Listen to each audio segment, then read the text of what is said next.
Good evening विद्यार्थियों, स्वागत है आप सभी का उत्तर प्रदेश के नंबर 1 कोचिंग संस्थान तिवारी एग्रीकल्चर एकेडमी के यूट्यूब प्लेटफॉर्म पर। आज के इस क्लास में 11th कृषि वर्ग के सभी विद्यार्थियों का हार्दिक स्वागत और अभिनंदन है। जैसा कि हमने कल ही बताया था आप लोगों को कि 6 अक्टूबर से आप लोगों को प्रॉपर क्लासेस जो है मिलना शुरू हो जाएंगी। तो आज जो है फर्स्ट ईयर की ये क्लास है, ठीक है। जैसा आप सभी को पता है कि फर्स्ट ईयर में जो है कृषि भौतिकी एवं जलवायु विज्ञान, ठीक है, ये सब्जेक्ट हम लोगों को पढ़ना होता है, ठीक है। इसके बाद भी क्लासेस लगी हुई हैं, वो 12th की दोनों क्लासेस हैं। बाकी कल फर्स्ट ईयर की मैथ्स की भी क्लास स्टार्ट हो जाएगी। एक दो दिन में आप लोगों को पता चल जाएगा कितने बजे से क्लासेस स्टार्ट होती हैं और कौन कौन से दिन कौन कौन सी क्लासेस होगी, हर एक चीज आप लोगों को क्लियर कर दिया जाएगा, ठीक है। बच्चों सभी का बहुत बहुत स्वागत। सारे बच्चे बहुत जल्दी से जुड़ जाएं और अपने दोस्तों को भी शेयर कर दें। जितना ज्यादा संख्या में विद्यार्थी जुड़ेंगे उतना हमारा भी मनोबल बढ़ेगा और कल की क्लास के लिए और बेहतर कर सकेंगे आप सभी लोगों के साथ। तो आप सभी लोग एक बार इस वीडियो के लिंक को अपने दोस्तों तक, अपने साथियों तक, अपने मित्रों तक, हर जगह तक पहुंचाइए जहां तक हो सके। हर एक बच्चा जो है जुड़े, क्योंकि तिवारी एग्रीकल्चर एकेडमी के द्वारा ये पहली बार जो है 11th और 12th के विद्यार्थियों के लिए फ्री ऑफ कॉस्ट क्लासेस कराई जा रही हैं। और पूरा जो है हम ये विश्वास दिलाते हैं आप लोगों को कि प्रॉपर तरीके से जो जो चीजें इंपॉर्टेंट होंगी आपके बोर्ड एग्जाम के लिए, वो सारी चीजें यहाँ पर कराई जाएंगी। बस आप सभी लोग अपना प्यार और सपोर्ट बनाए रखिए एकेडमी के प्रति। जिस प्रकार से लगातार विद्यार्थियों का रुझान तिवारी एग्रीकल्चर एकेडमी के प्रति बढ़ता जा रहा है, विश्वास बढ़ता जा रहा है। क्यों बढ़ता जा रहा है? क्योंकि जो यहाँ पर कहा जाता है वही यहाँ पर किया जाता है। तो सभी का बहुत बहुत स्वागत है। जय जवान, जय किसान, जय कृषि विज्ञान के साथ हम अपनी क्लास को शुरू करेंगे। आज जो है फिजिक्स का सिलेबस पहले हम लोग जानेंगे कि यूपी बोर्ड का जो सिलेबस है वो क्या है, कौन कौन से टॉपिक्स हम लोगों को पढ़ने हैं। इसके बाद हम लोग जो है एक बहुत महत्वपूर्ण टॉपिक की चर्चा करने वाले हैं, ठीक है। आज की क्लास में सभी का बहुत बहुत स्वागत। एक बार सभी लोग शेयर करें। काफी बच्चे हमारे फर्स्ट ईयर वाले जुड़ चुके हैं। 11th कृषि वर्ग के विद्यार्थियों का बहुत बहुत स्वागत और अभिनंदन है। कोशिश करिए आप सभी लोग एक बार इसको शेयर जरूर करें और फिजिक्स की एक कॉपी बना ले भाई। सभी लोगों के पास एक रजिस्टर होना चाहिए। 30 से 40 रुपए वाला एक रजिस्टर आप लोग ले लीजिए। ब्लैक, ब्लू, रेड, कोई भी टाइप का पेन, कई कलर के पेन अपने पास रखिए। जैसे जैसे हेडिंग हम आपको समझाते जाएंगे, हेडिंग डलवाएंगे और उसके बारे में समझाएंगे भी, और बोर्ड एग्जाम में आपको किस तरीके से लिखना है वो हर एक चीज आप लोगों को बताएंगे। आप रेगुलर हमारी क्लास को ज्वाइन करेंगे तो पूरा भरोसा दिलाते हैं कि आप सभी का जो है बोर्ड एग्जाम बहुत ही बेहतरीन होगा। अगर बोर्ड एग्जाम बेहतरीन होगा तो आप सभी को पता है यूपी कैडेट, आईसीआर, बीएचयू के लिए अगर आपका बेसिक क्लियर रहेगा तो ये सारे प्रतियोगी परीक्षाएं भी आप निकाल सकेंगे। सभी को गुड इवनिंग, सभी को राधे राधे, सभी को जय हिंद। चलिए भाई, समय को वेस्ट ना करते हुए जल्दी से हम लोग कृषि भौतिकी एवं जलवायु विज्ञान, ठीक है, कृषि भौतिकी एवं जलवायु विज्ञान का सिलेबस हम लोग देख लेते हैं, पाठ्यक्रम। और ये पाठ्यक्रम, ये जो सिलेबस है आप सभी लोगों को अपने टेलीग्राम चैनल पर मिल जाएगा। अपने टेलीग्राम चैनल का नाम है Tiwari agriculture academy Kanpur official.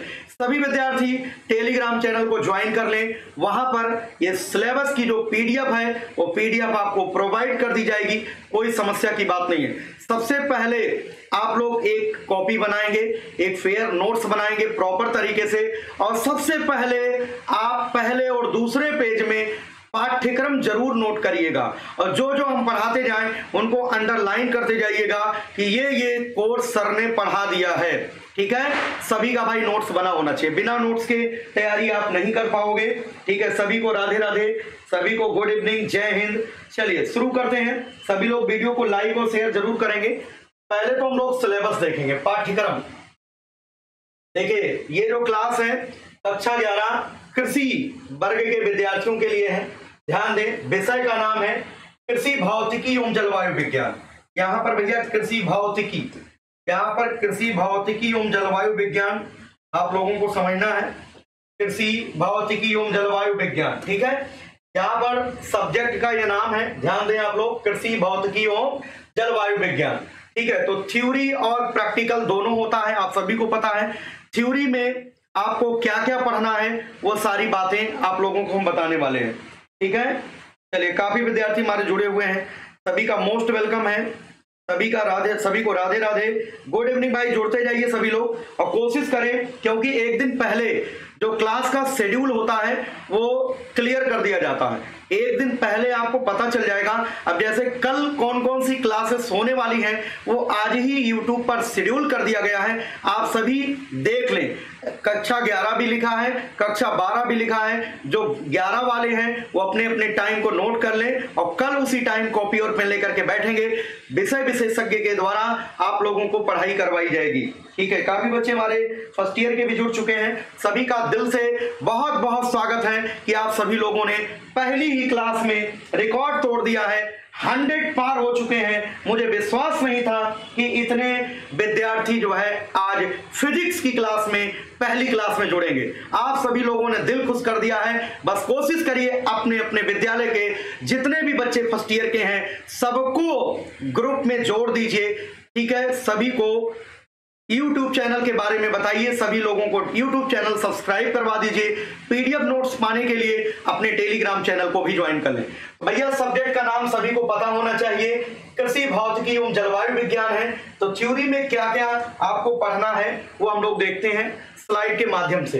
देखिए भैया पहली यूनिट में आपको क्या पढ़ना है, ठीक है, ये आपको दे दिया जाएगा, परेशान नहीं होना, इसको अभी नोट ना करिए, इसको प्रॉपर 2 पन्ने आप लोग छोड़ दीजिएगा शुरुआत के, वहां पर सिलेबस आपको नोट करना है। ठीक है, पाठ्यक्रम जरूरी है कि पहली यूनिट में हमें क्या क्या पढ़ना है, दूसरी यूनिट में हमें क्या क्या पढ़ना है, तीसरी यूनिट में हमें क्या क्या पढ़ना है, हर एक चीज पहले सिलेबस आपको पता होना चाहिए।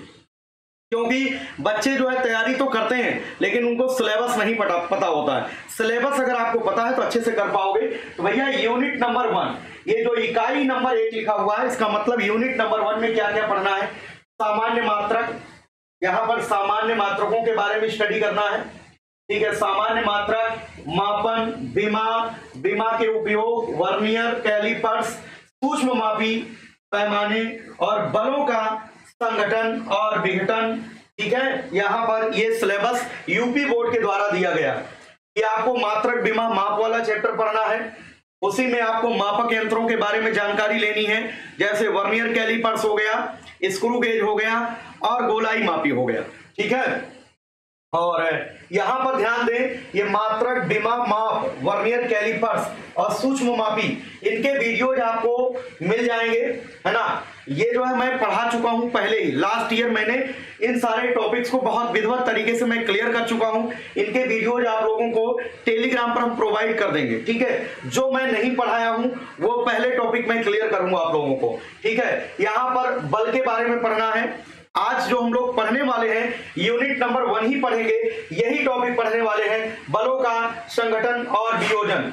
बलों का संयोजन, संगठन का मतलब होता है यहाँ पर संयोजन, बलों का संयोजन और वियोजन पढ़ने वाले हैं।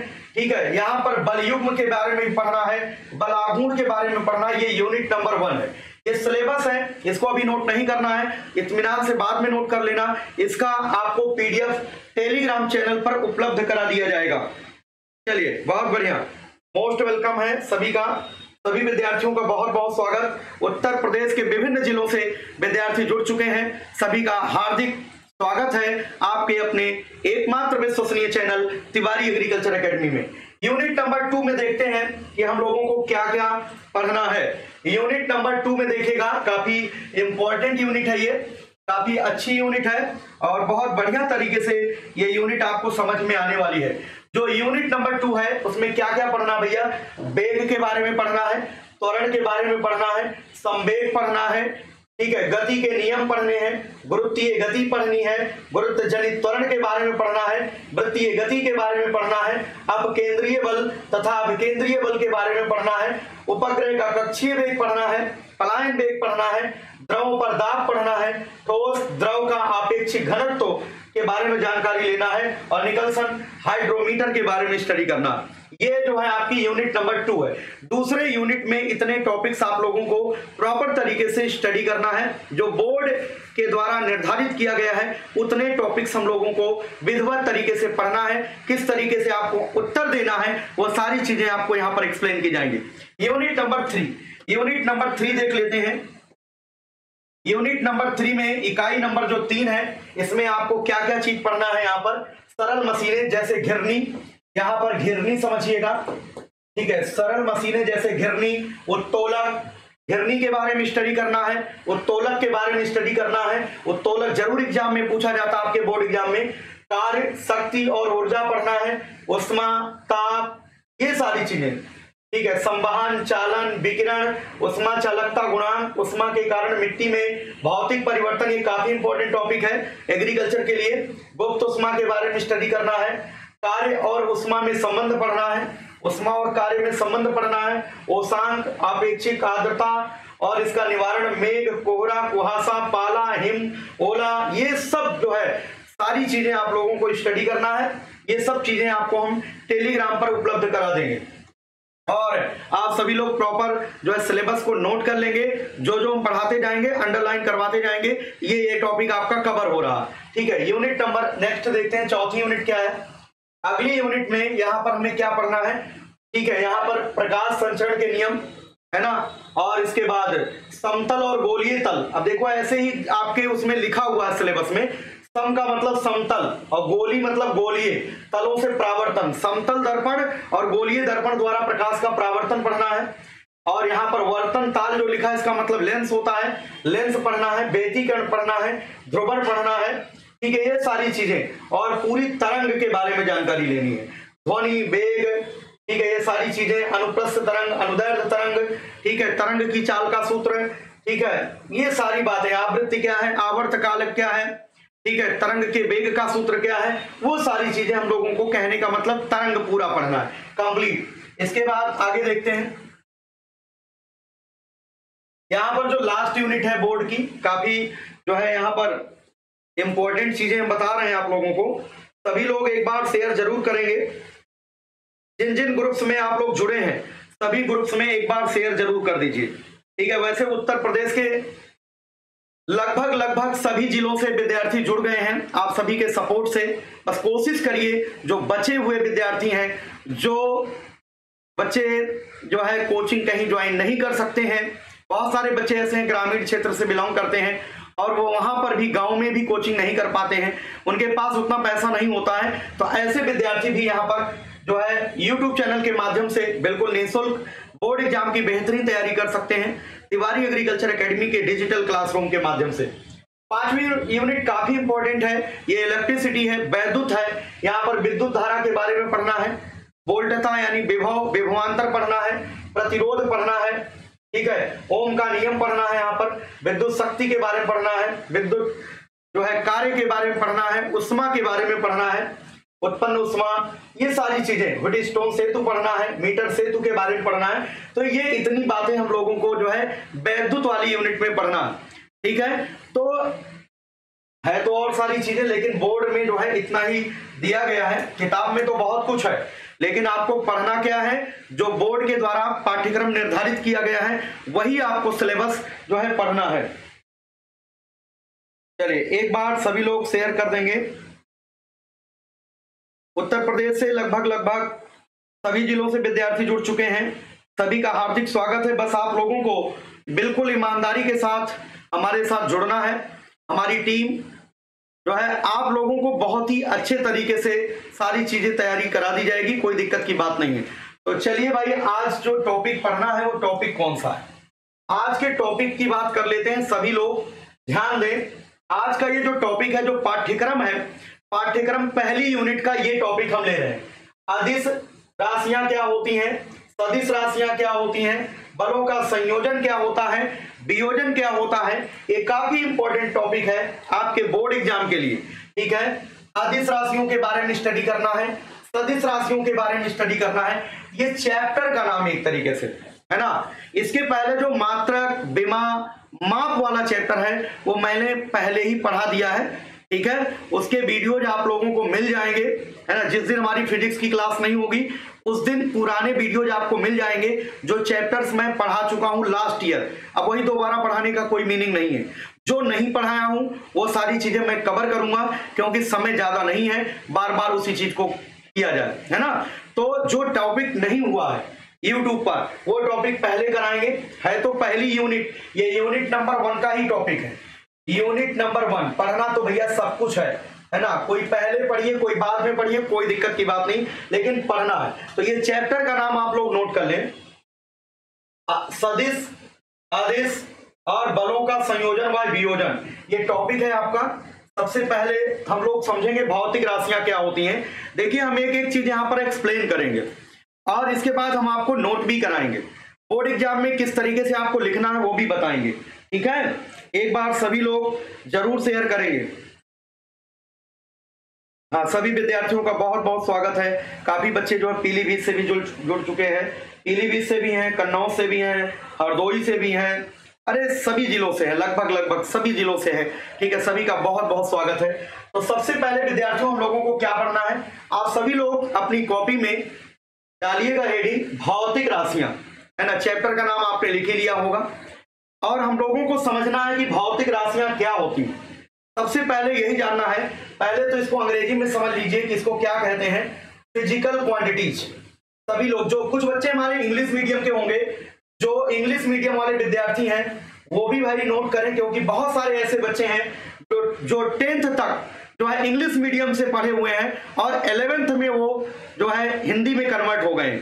ऐसे विद्यार्थियों को थोड़ी सी समस्या आ रही होगी जिस विद्यालय में आपने एडमिशन लिया है, लेकिन आप तिवारी एग्रीकल्चर एकेडमी से जुड़े हो, आपको कोई समस्या नहीं आएगी, परेशान होने की जरूरत नहीं है। फिजिकल क्वांटिटीज, ठीक है। जो इंग्लिश वाले हैं इंग्लिश में हेडिंग डाल लें और जो हिंदी वाले हैं हिंदी और इंग्लिश दोनों में यहां पर हेडिंग डालेंगे आप लोग, ठीक है। हम लोगों को समझना है कि फिजिकल क्वांटिटीज क्या होती हैं, यानी भौतिक राशियां क्या होती हैं, भौतिक राशियां किन्हें कहते हैं, है ना, ये आपको जानना जरूरी है। अभी पेन रख दीजिए, बिल्कुल हमारी बात को सुनिएगा। हेडिंग जिन्होंने डाल लिया हो इसके बाद अब चुपचाप आप सुनिएगा मेरी बात को, मैं बोल क्या रहा हूं उसको गौर करिएगा। भौतिक राशियां क्या होती हैं तो उसको सुनिएगा। वे राशियां, ध्यान से सुनिएगा, वे राशियां जैसे आपके एग्जाम में पूछा जाए what do you mean by physical quantities, भौतिक राशियों से आप क्या समझते हैं, ऐसे तो पूछा जाएगा। भौतिक राशियां क्या होती हैं और यह कितने प्रकार की होती हैं ये पूछा जा सकता है। तो बच्चों ध्यान देना, वे राशियां जिनको प्रत्यक्ष अथवा अप्रत्यक्ष रूप से मापा जा सकता है उन्हें भौतिक राशियां कहते हैं। अगर आपके बोर्ड एग्जाम में पूछा जाए भौतिक राशियां क्या है, भौतिक राशियों से आप क्या समझते हैं, उदाहरण सहित समझाइए, है ना। तो ध्यान देना, फिजिकल क्वांटिटीज क्या होती हैं, वे राशियां जिनको प्रत्यक्ष अथवा अप्रत्यक्ष रूप से मापा जा सकता है उन्हें भौतिक राशियां कहते हैं। दोज क्वांटिटीज, जो इंग्लिश मीडियम के स्टूडेंट्स हैं वो भी सुन सकते हैं, those quantities which can be measured directly or indirectly defined as physical quantities, वे राशियां जिनको डायरेक्टली या इनडायरेक्टली हम माप सकते हैं उन्हें भौतिक राशियां कहते हैं। अब जो है आप लोग लिखिएगा, अब आप सभी लोग लिखिएगा, सभी बच्चे लिखेंगे भाई भौतिक राशियां क्या होती हैं। तो सभी हमारे प्यारे बच्चे नोट करें, वे राशियां, बिल्कुल सुंदर राइटिंग में लिखना है भाई, हमारे साथ बिल्कुल ऑफलाइन जैसा आप लोगों को पढ़ाई करना है। वे राशियां जिनको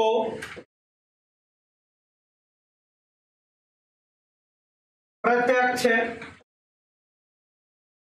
अथवा अप्रत्यक्ष, प्रत्यक्ष अथवा अप्रत्यक्ष रूप से, प्रत्यक्ष अथवा अप्रत्यक्ष रूप से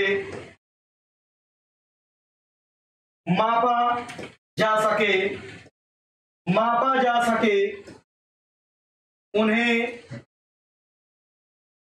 भौतिक राशियां कहते हैं। प्यारे बच्चों ध्यान देना, ये परिभाषा आप लोग नोट कर लें, जो हमारे फर्स्ट ईयर के बच्चे हैं वो नोट कर लें। भौतिक राशियां कहते हैं वे राशियां जिनको प्रत्यक्ष अथवा अप्रत्यक्ष रूप से मापा जा सके उन्हें भौतिक राशियां कहते हैं। स्क्रीनशॉट का कोई चक्कर नहीं है, आप सभी लोग नोट्स बनाएं हमारे साथ। वे राशियां जिनको प्रत्यक्ष अथवा अप्रत्यक्ष रूप से मापा जा सकता है उन्हें भौतिक राशियां कहते हैं, ठीक है। जैसे बच्चों लंबाई है तो लंबाई को आप माप सकते हो, जैसे बच्चों ताप है, ताप का मापन हो सकता है, जैसे बच्चों द्रव्यमान है तो द्रव्यमान का मापन हो सकता है। तो जिन राशियों को आप प्रत्यक्ष या तो डायरेक्टली आप माप सको या तो इनडायरेक्टली माप सको, ऐसी राशियों को हम लोग बोलते हैं कि वो भौतिक राशियां हैं।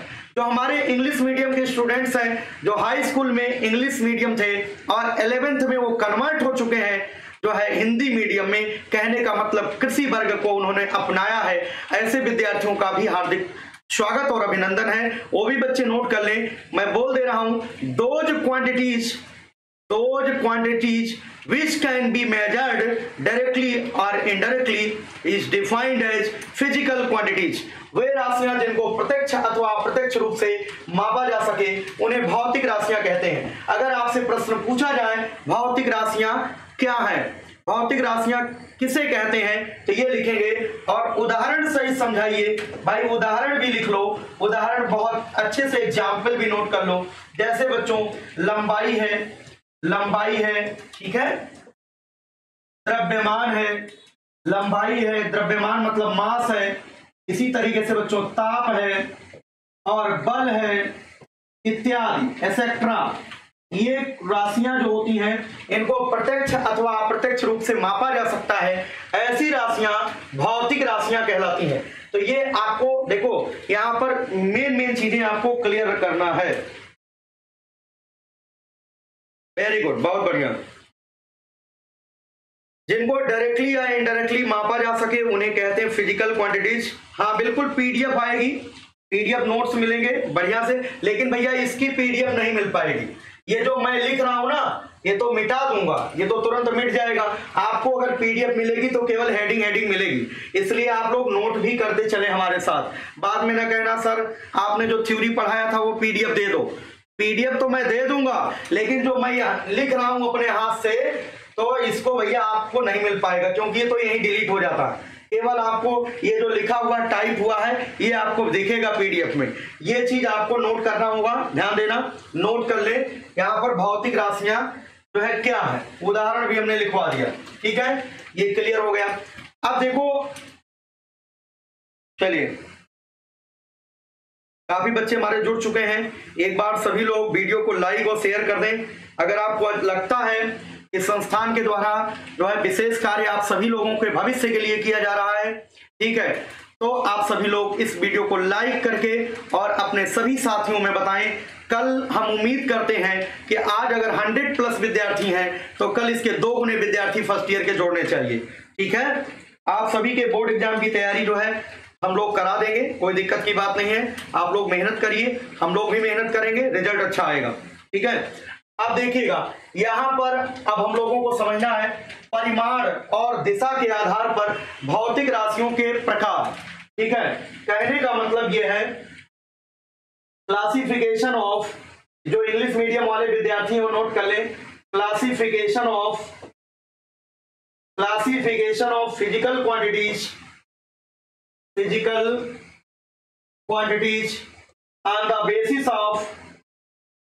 on the basis of magnitude and direction, on the basis of magnitude and direction, on the basis of magnitude and direction। परिमाण और दिशा के आधार पर भौतिक राशियों के प्रकार हम लोगों को यह जानना है। देखो परिमाण क्या चीज होता है, जैसे हम कहते हैं, ध्यान से समझना, जैसे मान लो ये कोई क्षण है, इस क्षण की लंबाई हमने मापा और लंबाई हमने कह दिया 10 मीटर। अगर इस क्षण की लंबाई हमने 10 मीटर कह दिया ना, ये जो 10 मीटर होता है इसे परिमाण कहते हैं। इसे क्या कहते हैं, 10 मीटर जो होता है उसे परिमाण कहा जाता है। This is known as magnitude. अगर कोई रॉड है उसकी लंबाई हमने मापा और मापने के बाद कितना आ गया, 10 मीटर आ गया, तो जो 10 मीटर मैं बोल रहा हूं उसे कहते हैं मैग्नीट्यूड। उसे क्या बोलते हैं, उसे मैग्नीट्यूड कहते हैं। जैसे हम कहते हैं कि कोई व्यक्ति 10 मीटर की दूरी पूर्व दिशा में तय कर रहा, तो 10 मीटर की दूरी जो है वो तो परिमाण हो जाएगा, और जो डायरेक्शन दिया गया है पूर्व दिशा, ईस्ट डायरेक्शन में वो चल रहा है, तो देखिए परिमाण भी है और दिशा भी है ना। 10 मीटर की दूरी अगर वो पूर्व दिशा में तय करता है, इसका मतलब ये विस्थापन है, इसको कहते हैं सदिश। इसमें परिमाण भी है और दिशा भी है। लेकिन अगर इतना ही हम कहते हैं कोई व्यक्ति 10 मीटर की दूरी तय करता है, तो केवल परिमाण यहां पर मेंशन है, केवल परिमाण दिया गया है। अगर कोई व्यक्ति 10 मीटर की दूरी तय करता है तो यह पता नहीं है कि वो पूर्व दिशा में तय करता है कि पश्चिम दिशा में तय करता है, उत्तर दिशा में तय करता है कि दक्षिण दिशा में तय करता है। 10 मीटर दिया गया है तो केवल ये परिमाण दिया गया है, ये दूरी दी गई है, ये अदिश राशि है। तो वही बोला गया है कि जो है परिमाण व दिशा के आधार पर भौतिक राशियां कितने प्रकार की होती हैं। ठीक है, परिमाण व दिशा के आधार पर। प्यारे विद्यार्थियों ध्यान से सुन लो, मैं बार बार बोल रहा हूं, classification of physical quantities on the basis of magnitude and direction. परिमाण और दिशा के बेसिस पर there are 2 types of physical quantities. आपके लेवल तक, आपके सिलेबस में ध्यान देना, जो 11th का कोर्स है उसके आधार पर मैं पढ़ा रहा हूं, बिल्कुल ध्यान देना, मैं कंपटीशन पर नहीं जा रहा हूं। ठीक है, केवल आपको यही इतना ध्यान रखना है कि परिमाण और दिशा के आधार पर विद्यार्थियों क्या कह सकते हैं, भौतिक राशियां 2 प्रकार की होती हैं। ऑन द बेसिस ऑफ, भौतिक राशियां 2 प्रकार की होंगी।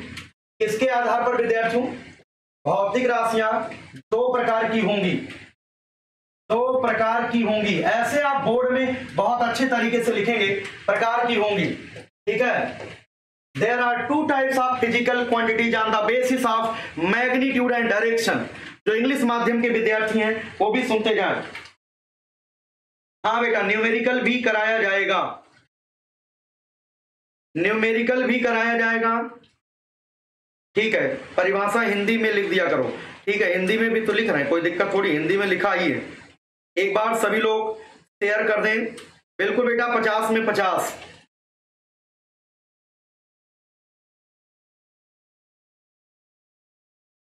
ठीक है, कलर चेंज कर दो, जो है ब्लैक कर देते हैं, कोई दिक्कत नहीं है, ब्लैक कर दे रहे हैं इसको, ऊपर वाला, ये वाला जो है व्हाइट जो है ब्लैक हो जाए तो दिखने लगेगा।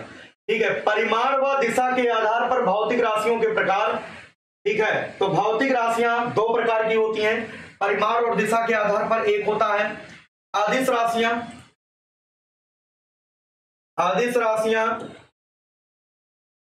इनको अंग्रेजी में बोलते हैं विद्यार्थियों, अदिश का मतलब होता है scalar, scalar quantities, scalar quantities होती हैं बच्चों। ठीक है, अदिश राशियां। और दूसरा होता है सदिश राशियां, सदिश राशियां, scalar quantities and vector quantities. सदिश राशियों को अंग्रेजी में बोलते हैं वेक्टर क्वांटिटीज। ठीक है, तो on the basis of magnitude and direction. अब तो दिख रहा, बहुत बढ़िया से दिख रहा है। ठीक है, बहुत बढ़िया से दिख रहा है। सभी का बहुत बहुत धन्यवाद। आप सभी लोग जो है इतना प्यार और सपोर्ट कर रहे हैं तिवारी एग्रीकल्चर एकेडमी को, इसके लिए बहुत बहुत आभार है आप सभी का। हम पूरी मेहनत करेंगे, आपको भी हमारे साथ जुड़े रहना है। तो परिमाण और दिशा के आधार पर भौतिक राशियां कितने प्रकार की होती हैं? 2 प्रकार की। अगर हम आपसे पूछें या बोर्ड एग्जाम में एग्जामिनर पूछे कि परिमाण व दिशा के आधार पर भौतिक राशियां कितने प्रकार की होती हैं, उनके नाम लिखिए। परिमाण व दिशा के आधार पर भौतिक राशियां कितने प्रकार की होती हैं, उनके नाम लिखिए। तो प्यारे विद्यार्थियों जो है भौतिक राशियां परिमाण और दिशा के आधार पर 2 होती हैं। एक होता है स्केलर क्वांटिटीज जिसको बोलते हैं अदिश राशियां, और दूसरा होता है वेक्टर क्वांटिटीज जिसको बोलते हैं सदिश राशियां। एक होता है अदिश राशियां, दूसरा होता है सदिश राशियां। 2 प्रकार की राशियां होती हैं, इसको नोट कर लीजिए सभी लोग, नोट कर लें सारे बच्चे। हाँ, नोट कर लें। आज पहली क्लास है, बेसिक ही बताएंगे, न्यूमेरिकल धीरे धीरे न्यूमेरिकल की भी बारी आ जाएगी, कोई दिक्कत की बात नहीं है। नोट कर लें, भौतिक राशियां 2 प्रकार की होती हैं। किसके आधार पर? अगर आपसे पूछा जाए किसके आधार पर बोल रहे हो, कहोगे परिमाण व दिशा के आधार पर, on the basis of magnitude and direction. Physical quantities are of 2 types. English medium वाले सुन लें, on the basis of magnitude and direction, physical quantities are of 2 types. First one is scalar quantities and second one is vector quantities. उम्मीद करते हैं ये note हो गया होगा सभी का कॉपी में। अब आगे बढ़ते हैं, चलिए। हाँ, वेरी गुड। आज ही शुरू है, बिल्कुल आज से ही शुरू है। ये आपको जो भी टाइमिंग है 1 दिन पहले पता चल जाया करेगी। अब जैसे कल किस टाइम क्लास होनी है, 4 बजे से, कल 4 बजे से क्लास होनी है, मैथ की क्लास होगी 4 बजे, तो आपको 4 बजे जुड़ना है मैथ की क्लास के लिए। आपको एक दिन पहले से सूचना दे दी जाएगी, कोई दिक्कत की बात नहीं, क्योंकि बच्चों जो यहाँ पर टीचर्स पढ़ा रहे हैं वो ऑफलाइन बैच में भी पढ़ाते हैं, तो थोड़ा सा टाइम निकालना पड़ेगा, आगे पीछे थोड़ा सा टाइम हो सकता है, कोई दिक्कत की बात नहीं। चलिए, नोट हो गया, वेरी गुड। मनु प्रताप, बेटा तबीयत अभी ज्यादा ठीक नहीं है, लेकिन फिर भी जो है आपको पढ़ाना तो है ही है। अब देखिएगा यहाँ पर वही कलर कर दीजिए इसका बेस का जो उसमें है, ठीक है। तो यहाँ पर देखिएगा अगली बात क्या पढ़ना हम लोगों को, अगला पॉइंट ये है कि हम लोगों को ये जानना है, बहुत ध्यान से समझिएगा, कि भैया बल क्या होता है। बल को अंग्रेजी में कहते हैं फोर्स। अब हम लोगों को क्या समझना है, चलिए, बल को कहते हैं फोर्स। फोर्स क्या चीज होता है ये समझिएगा। जैसे आप लोगों ने जो है छोटी कक्षाओं में सुन रखा होगा, धक्का या खिंचाव को बल कहते हैं। क्या सुना है? धक्का या खिंचाव को बल कहा जाता है, ये आप लोगों ने सुना होगा। तो वो तो एक बेसिक बात हो गई, ठीक है। अगर हम आपसे बात करें जो आपने पहले से पढ़ रखा है, वो ये पढ़ रखा है, धक्का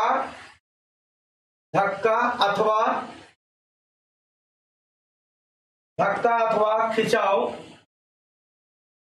धक्का अथवा खिंचाव को बल कहते हैं।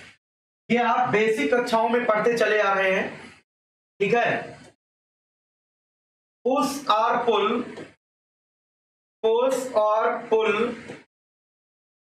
इज नोन एज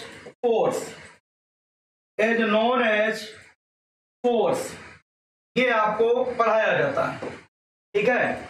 धक्का या खिंचाव को बल कहते हैं, ये भी आप लिख सकते हो कि जो बेसिक कक्षाओं में आपने पढ़ रखा है, ये भी परिभाषा आपको पता होना चाहिए। बल किसे कहते हैं? धक्का दे देना, इसका मतलब बल लगा देना, खींच लेना, इसका मतलब बल लगा देना। धक्का हो या खिंचाव हो से हम लोग क्या कहते हैं? बल कहते हैं। चाहे धक्का की बात करें वो भी बल होगा, खिंचाव की बात करें वो भी बल होगा। अब देखिए बल होता क्या है रियल में। जैसे मान लो बच्चों यहाँ पर ये कोई वस्तु है, ये विरामावस्था में है। विरामावस्था का मतलब ये रुकी हुई है। मान लो ये कोई वस्तु रुकी हुई है और इस वस्तु को हमें चलाना है, मतलब गत्यावस्था में लाना है। ये वस्तु रेस्ट में है। विरामावस्था का मतलब होता है ये रेस्ट में है, ये वस्तु रेस्ट में है और इस बॉडी को हमें रेस्ट से मोशन में ले जाना है, तो हमें या तो धक्का देना पड़ेगा या तो हमें खींचना पड़ेगा। अगर कोई बॉडी इनिशियली, अगर कोई वस्तु शुरुआती दौर में विरामावस्था में है, मतलब रुकी है, अंग्रेजी में बोलते हैं रेस्ट में है, और रुकी हुई वस्तु को अगर हमें चलाना है तो या तो धक्का देना पड़ेगा या तो खींचना पड़ेगा। धक्का देंगे तो भी प्रयास करेंगे चलाने का, और खींचेंगे तो भी प्रयास करेंगे चलाने का। या तो वस्तु चल जाएगी या तो भैया हम धक्का या खिंचाव जो दे रहे हैं, धक्का दे रहे हैं या खींच रहे हैं, वो क्या कर रहा है, उस वस्तु को विरामावस्था से या तो गत्यावस्था में ला दे रहा है या तो गत्यावस्था में लाने का प्रयास कर रहा है। दूसरी बात, अगर मान लो ये कोई वस्तु जो है गति की अवस्था में है, ये मान लो गत्यावस्था में है पहले से, ये मान लो कोई वस्तु गत्यावस्था में है मतलब मोशन में है। अगर ये वस्तु मोशन में है और इसे हमें रोकना है, विराम में लाना है, तो इसको हमें खींचना पड़ेगा, इसे हमें खींचना पड़ेगा, तभी ये वस्तु गत्यावस्था से रेस्ट में आएगी, है ना। तो ये जो धक्का या खिंचाव का स्वरूप आप देख रहे हो कि जो वस्तु की अवस्था को या तो बदल दे रहा है या तो बदलने का प्रयास कर रहा है, इसी का नाम बल है। इसी का नाम क्या है? बल है। धक्का या खिंचाव को क्या कहते हैं? बातचीत ना करें, नोट्स जरूर बनाएं। कुलदीप राठौर, बेटा बॉटनी कल क्लास होगी, आज ही शेड्यूल कर दिया गया, बॉटनी की क्लास में कल जुड़िएगा। सभी का स्वागत है भाई, ठीक है। तो यहां पर हम कह सकते हैं बल के बारे में, बल किसी वस्तु की अवस्था को या तो बदल देता है, मतलब विराम से गत्यावस्था में ला देता है, या गत्यावस्था से विराम में ला देता है। बल का काम क्या है? बल या तो वस्तु की अवस्था को बदल देता है या तो अवस्था को बदलने का प्रयास करता है। तो क्या कह सकते हो? बल वह कारक है, बल वह कारक है जो किसी वस्तु की अवस्था को बदल देता है अथवा बदलने का प्रयास करता है। ये भी पॉइंट आप नोट कर सकते हैं, इसमें यहां लिख सकते हैं बल वह कारक है, बल वह कारक है, बल वह वह कारक है, बढ़िया से नोट्स बनाइएगा, कारक है जो किसी वस्तु की, जो किसी वस्तु की अवस्था को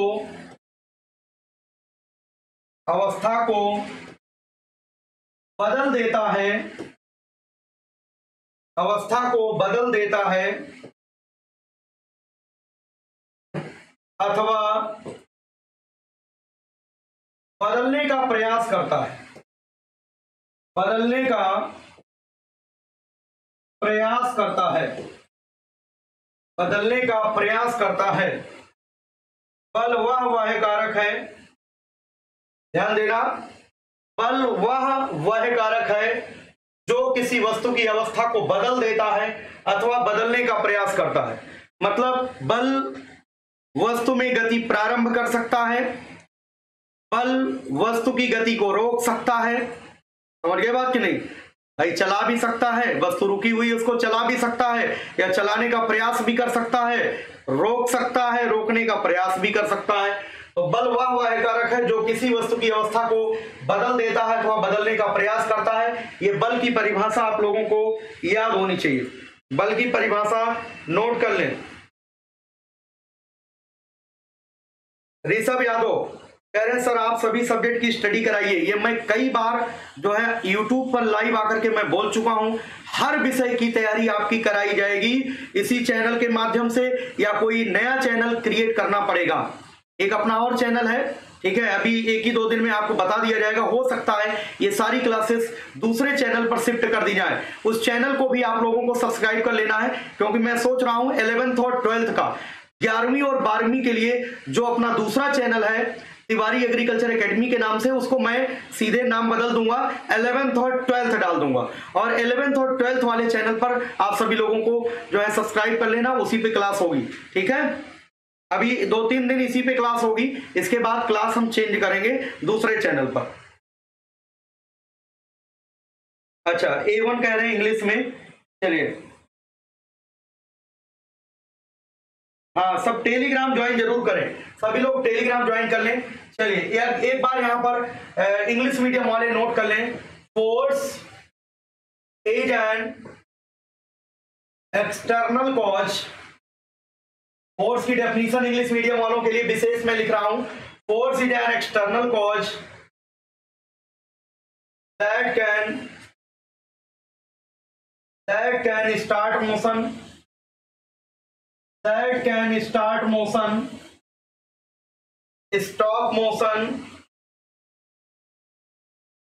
stop motion,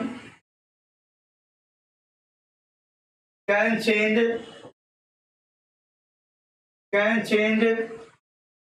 the direction of motion, ये इंग्लिश मीडियम के स्टूडेंट्स बल की परिभाषा नोट कर सकते हैं। जो इंग्लिश मीडियम के विद्यार्थी हैं वो इस डेफिनेशन को नोट कर सकते हैं।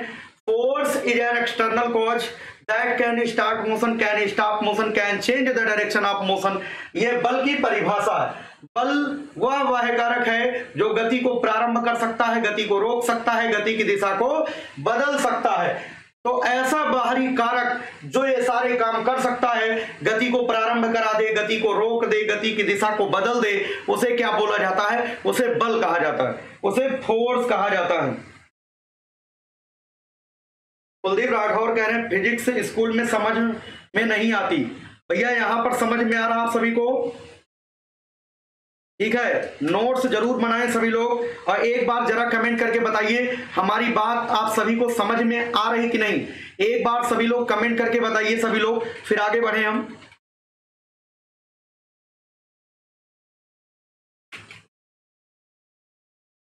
एक बार सभी लोग बताएं हमारी बात आप सभी को समझ में आ रही कि नहीं आ रही है, क्योंकि फिजिक्स एक ऐसा विषय है जिसको समझाना लोगों के लिए कठिन हो जाता है, और खासकर कृषि वर्ग के विद्यार्थियों को अगर समझाना पड़े तो बहुत ही टफ हो जाता है। एक बार जरा कमेंट करके बताइएगा कि बात हमारी समझ में आ रही कि नहीं। जितने बच्चे फर्स्ट ईयर वाले हैं जल्दी कमेंट करके बताएं, वैसे सभी लोग फर्स्ट ईयर के ही जुड़े हुए हैं यहाँ पर।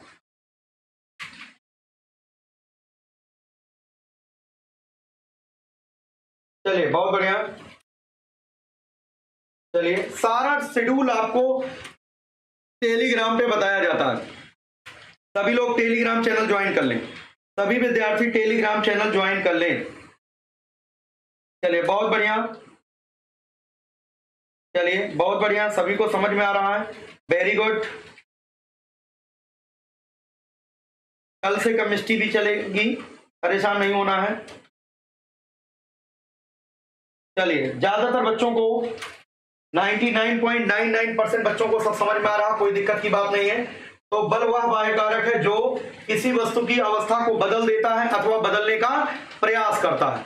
भैया बल जो होती है, ध्यान देना, बल में परिमाण भी होता है और दिशा भी होता है, ठीक है। इसका मतलब बल ये सदिश राशि है। बल कैसी राशि है? बल सदिश राशि है। अब वो जो हम लोगों ने अभी पढ़ा था, ठीक है, कि परिमाण व दिशा के आधार पर राशियां दो प्रकार की होती हैं, एक अदिश राशि होती है, दूसरी सदिश राशि होती है। तो ये हम लोग, अब जैसे आपके एग्जाम में पूछा जाएगा अदिश एवं सदिश राशियों से आप क्या समझते हैं, ठीक है। अगर हम बैक में चले, बल के पहले बल तो हमने बता ही दिया, इसके पीछे अगर हम चले, हाँ यहाँ पर जैसे हमने कहा कि परिमाण और दिशा के आधार पर भौतिक राशियां दो प्रकार की होती हैं, एक होता है अदिश राशियां, दूसरा होता सदिश राशियां। तो थोड़ा सा आप लोग अदिश राशियों के बारे में लिख लीजिए कि अदिश राशियां क्या है, ठीक है। अदिश राशियां क्या होती हैं, उदाहरण सहित समझाइए। आपके एग्जाम में पूछा जाएगा स्केलर क्वांटिटीज क्या होती हैं, what do you mean by scalar quantities. Scalar राशियों से, अदिश राशियों से आप क्या समझते हैं, उदाहरण सहित समझाइए। चलिए बहुत बहुत धन्यवाद सभी का, बहुत बहुत धन्यवाद सभी का। सभी बच्चों को समझ में आ रहा, बहुत ही बढ़िया बात है। देखिए जो हम कह रहे हैं परिमाण और दिशा के आधार पर भौतिक राशियां दो प्रकार की होती हैं, उसमें से एक का नाम हमने बताया अदिश राशियां। तो अदिश राशियां, आ मतलब नहीं, आ मतलब होता नहीं, और दिश का मतलब दिशा। आ मतलब नहीं होता है, ठीक है। आ का मतलब क्या है, अगर दिश का मतलब क्या होता, दिशा भाई, दिशा मतलब डायरेक्शन, और आ जो लिखा हुआ है इस आ का मतलब होता नहीं, ठीक है। आ का मतलब नहीं। तो वे राशियां जिनमें दिशा ना हो, तो दिशा ना हो तब क्या हो, यहां जो देख रहे हो परिमाण और दिशा के आधार पर भौतिक राशियां, परिमाण और दिशा के आधार पर भौतिक राशियां। तो यहां पर आ का मतलब नहीं और दिश का मतलब दिशा। दिशा ना हो भाई, दिशा ना हो तब क्या हो, केवल क्या हो, परिमाण हो। जब दिशा ना, आ मतलब नहीं और दिश का मतलब दिशा, दिशा ना हो तब क्या होना चाहिए, केवल और केवल क्या होना चाहिए, परिमाण। तो वे राशियां, ध्यान देना, इसकी अगर डेफिनेशन लिखें, वे राशियां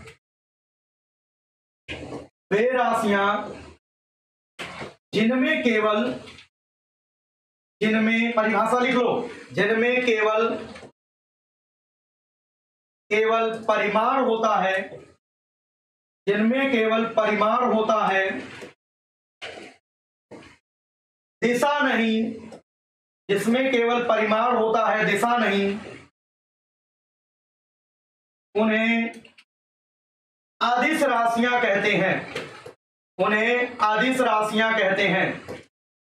वे राशियां जिनमें केवल परिमाण होता है, दिशा नहीं होती, वे राशियां जिनमें केवल परिमाण होता है, दिशा नहीं होती, उन्हें क्या बोलते हैं, अदिश राशियां। आपके एग्जाम में यही पूछा जाएगा, अदिश राशियों से आप क्या समझते हैं, उदाहरण सहित समझाइए। तो अदिश राशि की ये परिभाषा लिख लेना, ध्यान रखना, इसको अंग्रेजी में बोलते हैं स्केलर क्वांटिटीज। स्केलर क्वांटिटीज क्या होती हैं, ये हिंदी में हमने नोट करा दिया, ठीक है, हिंदी में हमने नोट करा दिया है। चलिए बहुत बढ़िया, मोस्ट वेलकम सभी का, राधे राधे सभी को, जय जवान जय किसान जय कृषि विज्ञान।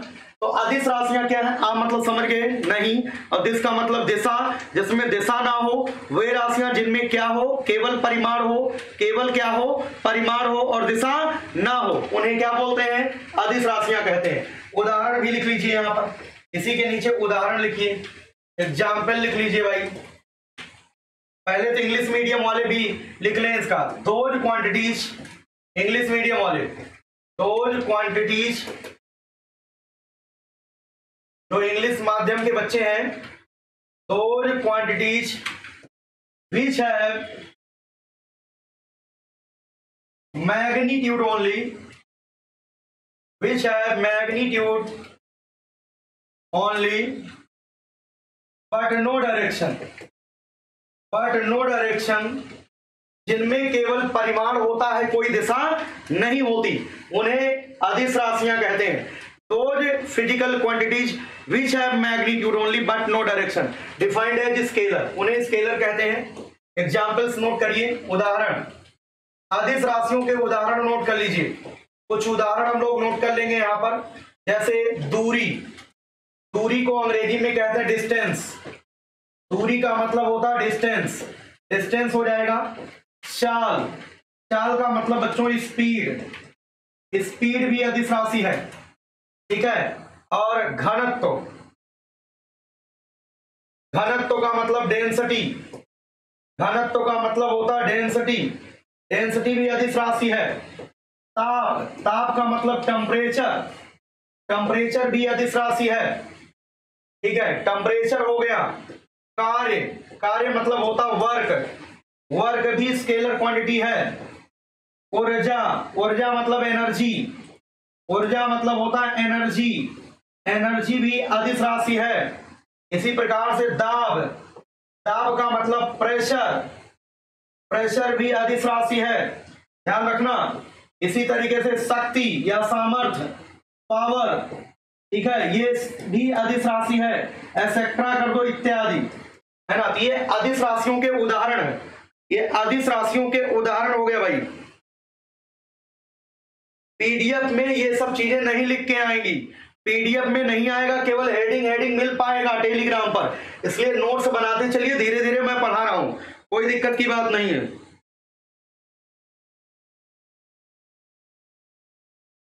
सारे बच्चे जो है अपने अपने स्कूल का ग्रुप जरूर बना लें, जो कक्षा 11 के विद्यार्थी हैं वो सारे बच्चे अपने अपने स्कूल के ग्रुप्स जरूर बनाएं। उस ग्रुप में फालतू लोगों को ना जोड़ें, जो बच्चे पढ़ने वाले हैं उन्हीं बच्चों को आपको जोड़ना है, ठीक है। वहां पर आपको सारी सूचना मिलती रहेगी। कोशिश करें सारे बच्चे टेलीग्राम चैनल पर जुड़ जाएं, टेलीग्राम पर जुड़ जाएं।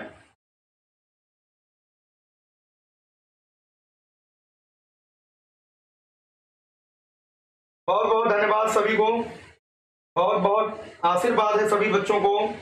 पुष्पेंद्र प्रताप सिंह, मोस्ट वेलकम, बहुत बहुत स्वागत। आलोक तिवारी, मोस्ट वेलकम। आलोक कुमार वर्मा, आदित्य वर्मा, आदित्य पाल, रतन कुमार, बहुत बच्चे जुड़ चुके हैं, सभी का बहुत बहुत स्वागत है। तो ये अदिश राशियों के उदाहरण हमने बता दिया। तो प्रश्न क्या बनेगा, अदिश राशियों से आप क्या समझते हैं, उदाहरण सहित समझाइए। तो अदिश राशि की परिभाषा लिख देना और ये सब जो है उदाहरण आपको लिखना है। दूसरी बात यह है, सदिश राशियां क्या है, पूछा जाएगा सदिश राशियां क्या है। सदिश राशियां, सदिश राशियां हम लोगों को पढ़ना है, सदिश राशियां क्या होती हैं।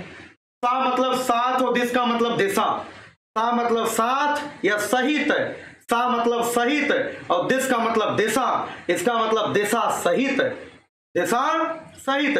परिमाण तो होगा ही होगा, परिमाण के साथ साथ में क्या होगा, दिशा भी होगी।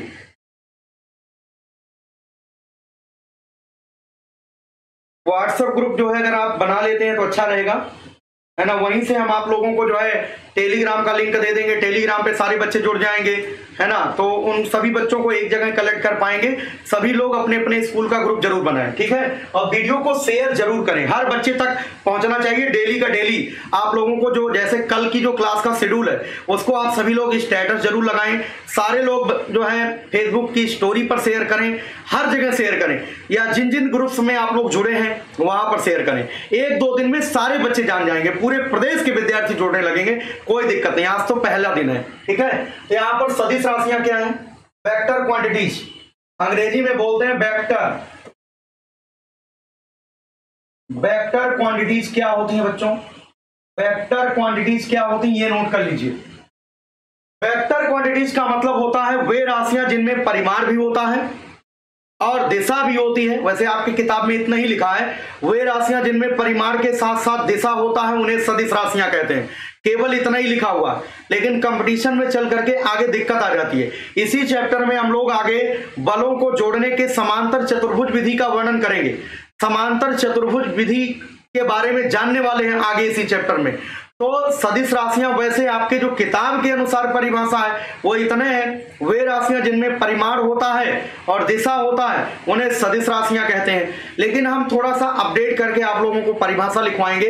वे राशियां जिनमें परिमाण हो, दिशा हो तथा वो समांतर चतुर्भुज के नियम का पालन करें उन्हें कहते हैं सदिश राशियां। यहां पर हम लिख सकते हैं वे राशियां नोट्स जरूर बनाते चलना सभी लोग, नोट्स जो है बहुत जरूरी है। वे राशियां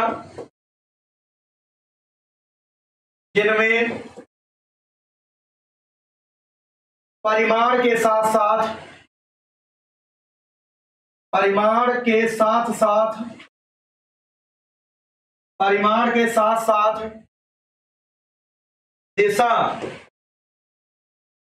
दिशा भी होती है, परिमाण के साथ साथ दिशा भी होती है तथा वे समांतर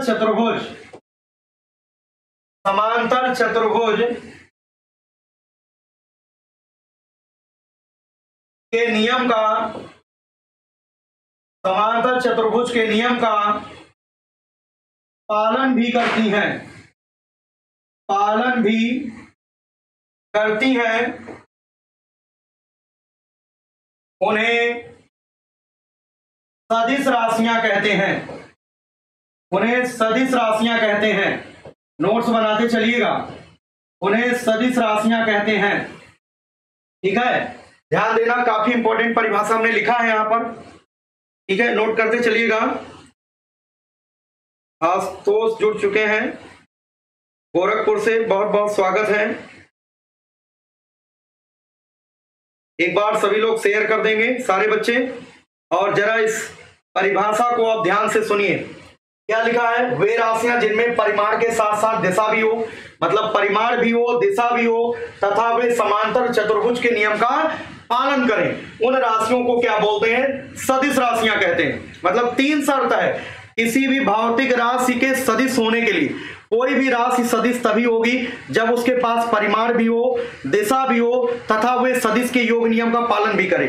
सदिश के योग नियम का पालन करने का मतलब ये होता है कि जो है समांतर चतुर्भुज का नियम आपको आगे पढ़ाया जाएगा, कल पढ़ाएंगे आपको समांतर चतुर्भुज का नियम। वहां पर आपको क्लियर कर देंगे कि सदिश के योग नियम का मतलब क्या है।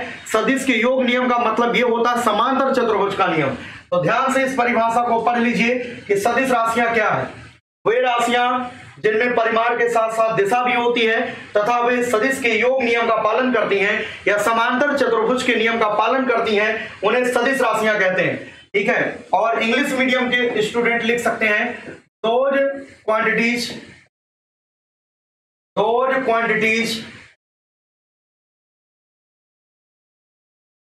which have magnitude as well as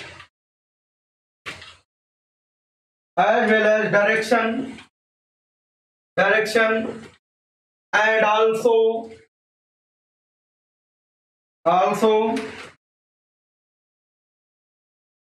obey the rules of parallelogram.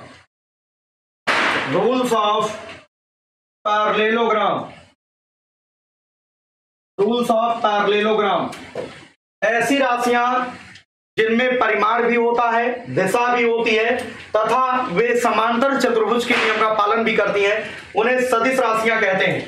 उदाहरण नोट कर लीजिए, एग्जाम्पल्स ऑफ वेक्टर क्वांटिटीज। उदाहरण, सदिश राशियों के उदाहरण नोट करिएगा। उदाहरण में जैसे विस्थापन का मतलब होता है डिस्प्लेसमेंट।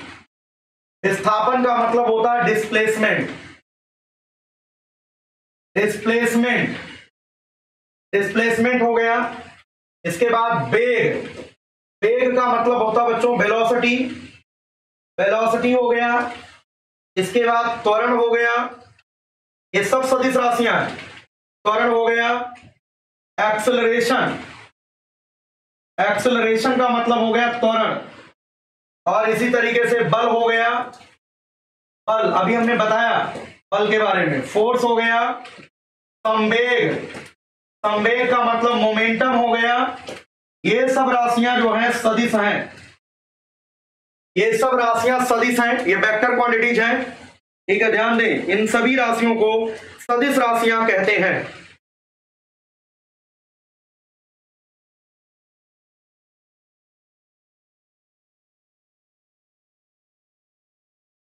ठीक है, सभी विद्यार्थियों का बहुत बहुत स्वागत है। जितने बच्चे जुड़े हुए हैं सभी लोग एक बार इस सेशन को शेयर कर दें। ठीक है, तो यहां पर ये सदिश राशियों के उदाहरण हमने बता दिया आप लोगों को।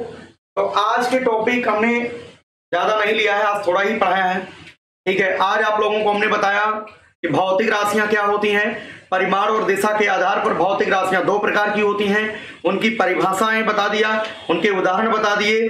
बल क्या होता है हमने एक्सप्लेन किया है। और कल हम लोग बलों का संयोजन पढ़ने वाले हैं।